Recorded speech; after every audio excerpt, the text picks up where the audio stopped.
So let's talk about accountability. It's something most of us don't hold ourselves to, and it's actually something most of us don't like being held to. We know when we're messing up, and so we're not really thrilled with someone telling us or reminding us that we're messing up. However, if you have a goal, and your goal particularly relates to something fitness driven, this could be that you're trying to put on muscle, could be that you're trying to get stronger, this could be that you're trying to lose weight. Without accountability, there's no proof of anything working. Now, you might say, no, I step on the scale. If scale is the only thing you're using for accountability, you probably already know this. It's really frustrating. And that makes perfect sense, because scale weight is but one measure when perhaps, most likely, many other measures have been changing or are changing, and maybe the scale weight's not necessarily reflecting some of the positive changes that are also taking place with your body composition. So scale weight is a tool, but again, it is a measure. It would be akin to you reading your daily horoscope and actually believing that there's truth to that. Now, if I just ruined it for you and told you that Santa Claus is not real,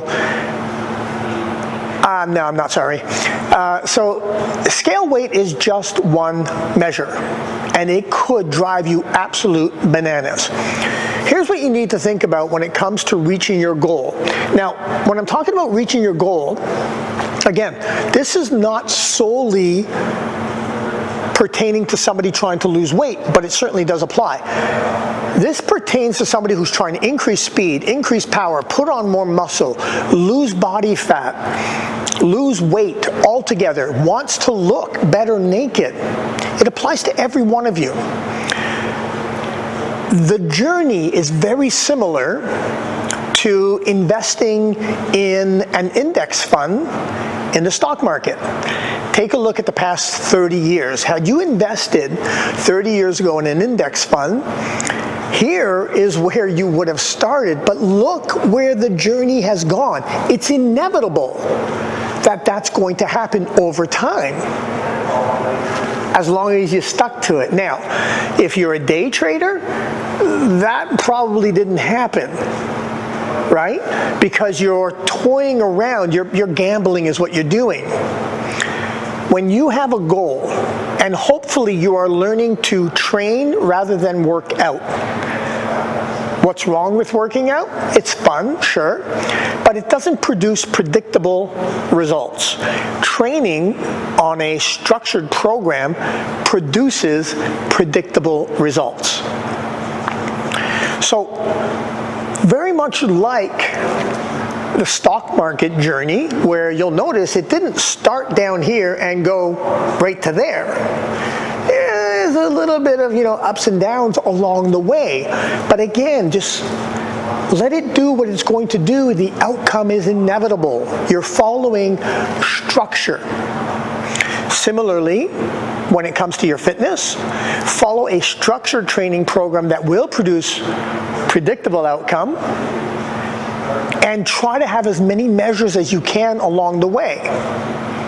Now, we prefer having a 3D body composition scan, because within the scan itself, you're taking 1,150 images.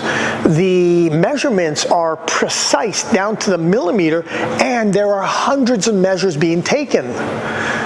I'm not saying you have to sit there and try to analyze those measures, but the exercise specialist who hopefully is guiding you can do that for you. And so when you think just the scale weight didn't move, almost assuredly, many of the other numbers did move in a favorable direction.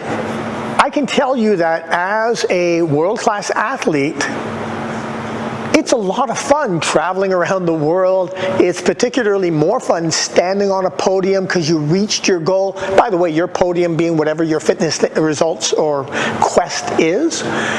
It's so much fun to stand up on a podium. It's a lot of fun to hold your country's flag. That's great. But no athlete who ever goes through that experience will tell you they did it on their own, because they didn't. Every celebrity or athlete that you aspire to want to look like or become like, they all have coaches. To this very day, and I've only been in the business for 38 years, I still take one of my trainers when I'm training. Now, is that because I still don't know how to do a bench press or a deadlift? No.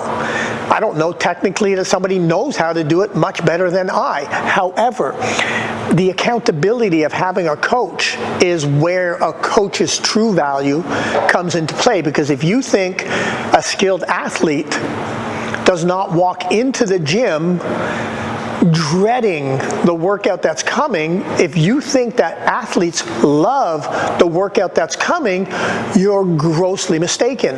Athletes are human, just as you are. And trust me, 90 to 95% of the time, we wish there was another way of doing it, but we have a goal that we want to attain. And we don't expect it to happen in 1 week. We don't expect it to happen in 3 months. We know that this is a journey. You need to know getting to your goal is a journey, but you need to be accountable. Statistically speaking, 97% of people who join a gym, any gym, 97% have goals, but don't have a clue how to get there. And they're constantly being distracted by bright, shiny objects, often known as social media. And every Tom, Dick, and Harry telling you, no, do it like this, do it like this. But all of them not providing structure, rather they're just yapping like a little dog. If you're following structure, if you have an actual coach holding you accountable to that goal, you will definitely see the results much quicker, just as athletes who dream of standing atop that podium, their coach will get them there. If you do not have a coach, I mean, I could not recommend it enough. And I don't mean just a coach to teach you how to do an exercise. To me, the coach's real value is keeping you accountable to the goal. Accountability. If you don't have it, get it.